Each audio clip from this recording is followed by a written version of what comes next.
Hello everyone, my name is Ping Hui Lei.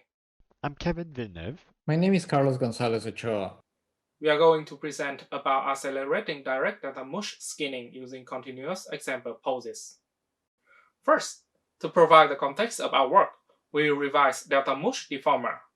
It uses geometry smoothing or mushing, which smooth out both global deformation and local geometry details of the model. To keep the geometry details, we compute the delta, which is the difference of the rest pose and its smooth version. And the final deformation is computed by adding the delta back to the mush of the deformed pose. Although this idea is very effective for offline applications, its performance is not so great for real-time use, particularly with video games in our case. The reason is geometry smoothing is an iterative process and is not effective to be implemented on GPU. So 2 years ago, we proposed an improvement called direct data mush skinning, or DDM in short. The main idea of DDM is removing the iterative process by pre-computing and caching the DDM skinning weights. At runtime, we compute the transformation of each vertex by first blending DDM weights after performing bone transformations, and then compute a singular decomposition, or SVD, of a 3x3 matrix to orthogonalize the rotation part. This process is still quite costly because we need to store 4x4 weight matrices and we need to compute SVD for each vertex at runtime. To improve the performance of DDM, we have looked into previous two-step skinning process. Kavan and Kolish accelerated dual quaternion skinning by first computing the expensive dual quaternion blending to a small set of vertebones, and then performing a cheaper LBS to all vertices. Li and Deng proposed a similar two-layer setup to handle LBS with dense weights. The first layer is a dense but small LBS, and the second layer is a large but sparse model that computes per vertex transformations from the output of the first layer. In this work, we also designed a two-layer model as shown on the right. The first layer is a small direct data mush skinning model, and the second layer is a large linear blend skinning model. They are connected by a set of vertebones which passes the transformations from the first to the second layer. Our two-layer model is automatically computed from the original DDM model, which includes skinning weights, rest pose, skeleton hierarchy, and bipose. We can also take the range of motions of every bones into consideration. And the output includes the weights of the two layers. Intuitively, we think that vertices with similar original DDM skinning weights should have similar skinning transformation, and therefore, we can save the computational cost by sharing the nonlinear computation across vertebones. This intuition is similar to the other compression methods that use a small set of linear bases to approximate the original data. However, a direct compression on the original weights omega does not work because omega does not explicitly represent the skinning deformations. Instead, we formulate our problem as the skinning from examples framework, where we minimize the sum of square compression error between the deformation of the original DDM and the deformation of the two-layer model over the set of example poses. But instead of using discrete example poses like the traditional framework, we use example poses generated by bone transformations in continuous range of motions.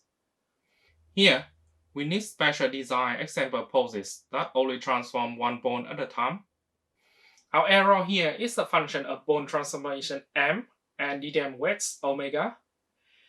We can perform simplification on this function by a series of transformation on m and omega. Here, omega sub ji is the original DDM weight of bone j on vertex I, and the transformations will map omega to omega prime, then omega prime to omega 2 prime, and so on.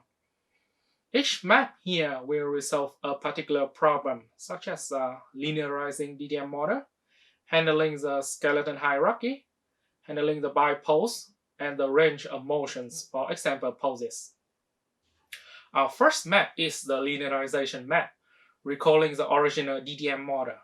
For each vertex I, we need to compute the rotation R sub I by singular value decomposition to orthogonalize the matrix.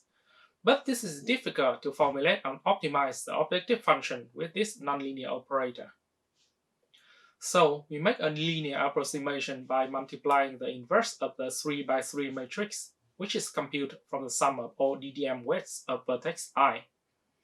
Performing simplification, we can derive a linear formulation to compute the transformation of vertex I, and we can group this into a 4 by 4 matrix omega prime. This computation can be viewed as a map from a 4 by 4 matrix omega to a new 4 by 4 matrix omega prime. The second map is the hierarchical mapping. When the bones are organized in a skeleton, each bone will propagate its transformation to all children. If we ignore the skeleton when sampling poses, its distribution will not match the distribution of poses at runtime with skeleton. To handle the skeleton, we compute a hierarchical matrix H and use it to compute the propagation on the bone transformation M sub J. And because the multiplication to H is linear, we can simplify the equations by moving H to the multi-weights, and we yield this hierarchical map. The third map is the bipose coordinate changing map. So for a skinning model, the bipose contains the transformation of bones when we set up the model. It is the reference to move the bones when we perform animation. We add the bipose by pre-multiplicating the inverse of the bimatrix B sub gamma, where gamma is a bone index. Our fourth and final map is the continuous sampling map. So after the hierarchical and the coordinate changing maps in the previous steps, we have moved the bone transformations to their local coordinates. It makes the new bone transformation and bar sub gamma distributed around the identity matrix. We can compute the integral of this transformation over the range of rotation R bar sub gamma and the range of translation T bar sub gamma. And this integral has the explicit solution like this, which is our map to represent the range of motions for the pose sampling. Here's an example of using different ranges of motions. With a uniform range of joint rotation, our algorithm distributes more vertebrae in the body, which are shown by the red dots. The reason is the body is thicker than the limbs, so with the same range of rotation, the reconstruction error on the body is higher, and the optimization will use more vertebrae. But as we can see at the bottom, this solution has much higher reconstruction error on the arm. Putting everything together, we have this objective function. I won't explain all notations, but I just present some interesting highlights. Here, A is the scalar LBS weight of the second layer. Delta 4 prime is the map DDM weight of the first layer. Omega 4 prime is the map weight of the original input DDM model. And U is the vertex position at rest pose. Our compression error E is computed over all n vertices by sampling all m bones. And note that the integration has already handled continuous poses, so the number of poses does not appear in our final equation. There are a combination of 4 maps that we have just presented. Here are the linearization maps, the hierarchical maps, the coordinate changing maps, and the continuous sampling maps. My name is Carlos Gonzalez Ochoa, and I'm going to talk about the method we use to solve this problem. We define an objective function based on the original DDM weights, represented by matrix omega, and solve 2 matrices, matrix delta, which corresponds to the multi-weights for the virtual joints in the first layer, and matrix A, the linear blend skinning scalar weights of the second layer. This function resembles a matrix factorization problem, and we choose a sparse coding optimization strategy to solve it. For this decomposition, we approximate the matrix omega into the previously defined matrices. Notice that in difference to the work of Li and Deng, the matrices omega and delta are not composed of scalar values, but are composed of elements of a 4 by 4 matrix. And just like in the original DDM multi-weights, because of the symmetries, there is only 10 unique elements in these 4 by 4 matrices. So instead of solving this factorization problem in a single step, we use the strategy of an iterative solver alternating between 2 steps. The first step, we solve for the scalar weights of matrix A, while keeping delta, the virtual bounds of multi-weights, fixed. Then we solve for delta, the multi-weights of virtual bounds, while keeping matrix A, the scalar weights, fixed. So the final structure of the algorithm will look like this. Note that the input is the position of the vertices of the mesh in the rest pose, and omega 4 prime, the matrix of the original DDM's multi-weight matrices, after being transformed by the previously defined maps. After initialization, we will alternate between the solving steps and add another operation to maintain a robust solution. Let me describe briefly the steps of the algorithm.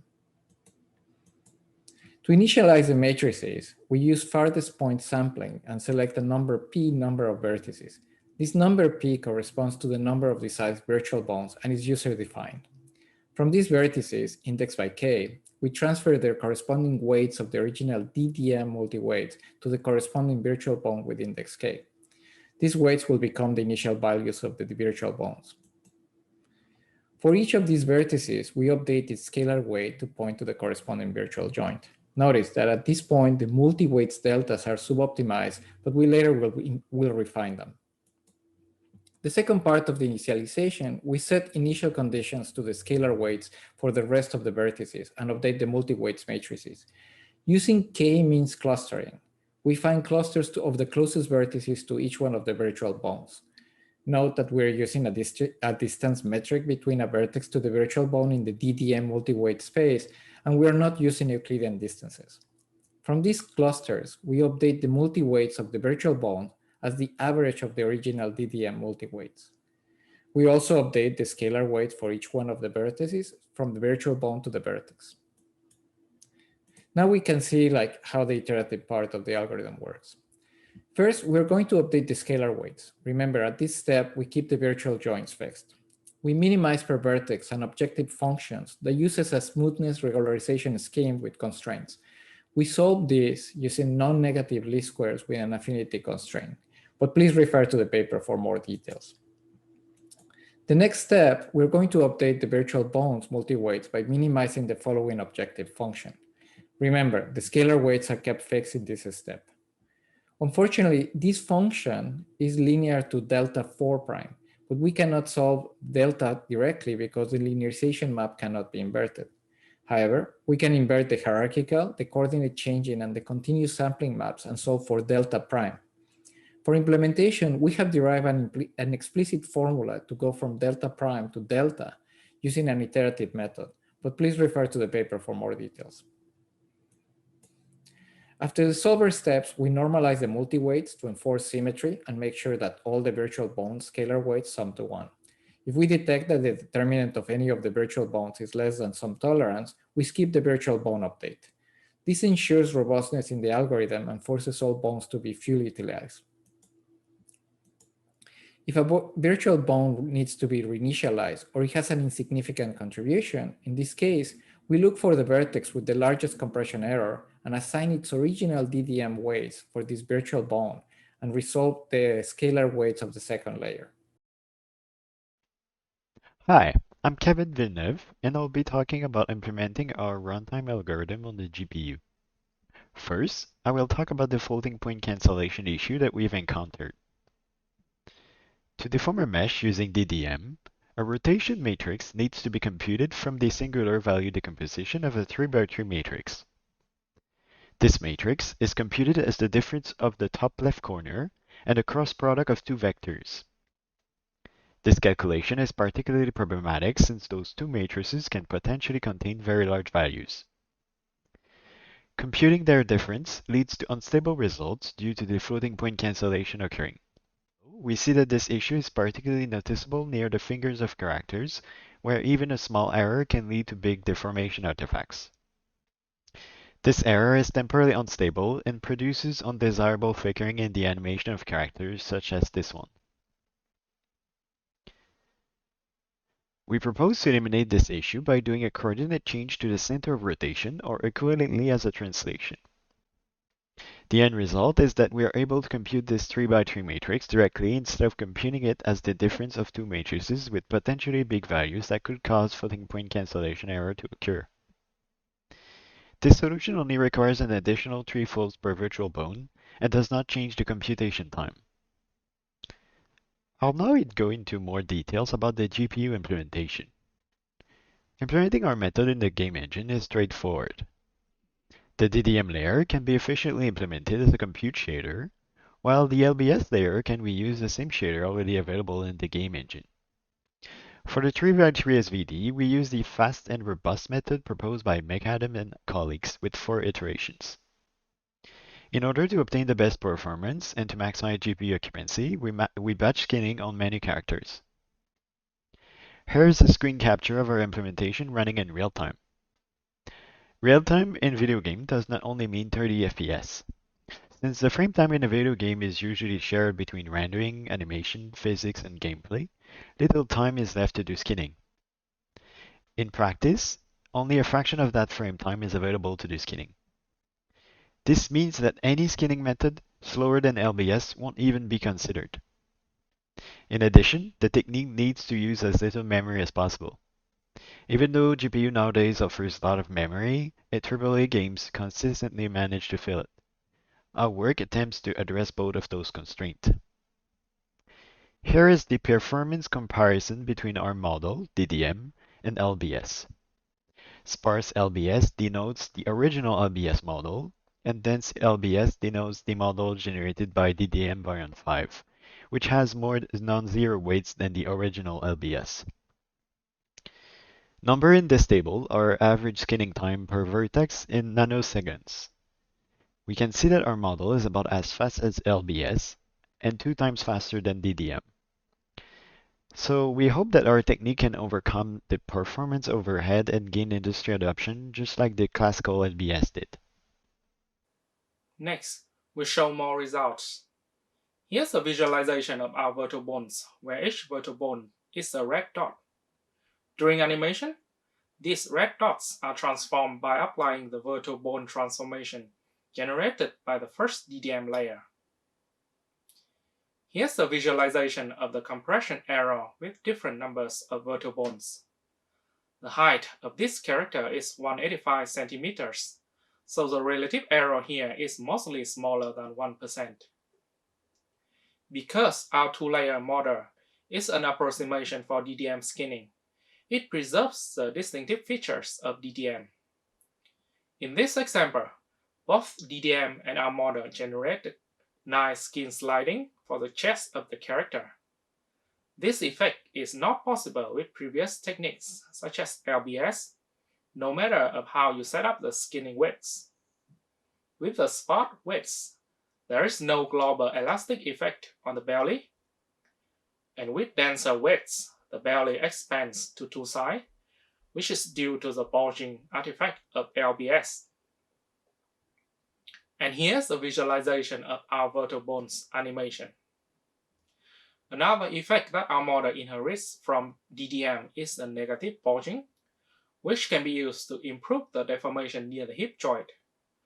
Without utilizing this effect, we can see a fold over artifact as shown on the left with LBS. And again, here's the visualization of our virtual bones animation. In conclusion, we have proposed a 2-layer skinning model that takes the best of both worlds, the high quality with a simple setup of the Delta Mush deformer, and the fast performance of the linear blend skinning. Our model is automatically computed from a direct Delta Mush model by skinning compression with continuous examples. The computation is robust and easy to implement, and our formulation is flexible enough to support high-level controls such as skeleton hierarchy, bipose, and range of motions. We also found a fix for the floating point cancellation issue of DDM. In practice, we believe other extensions are possible. For example, we can modify the continuous sampling integration to accommodate hinge joints, which are the joints with only 2 rotation axes. We can also add traditional discrete example poses to our formulation. And that's all for our talk. If you want to find more information about this project, please visit our website at sig.ea.com. Thank you very much.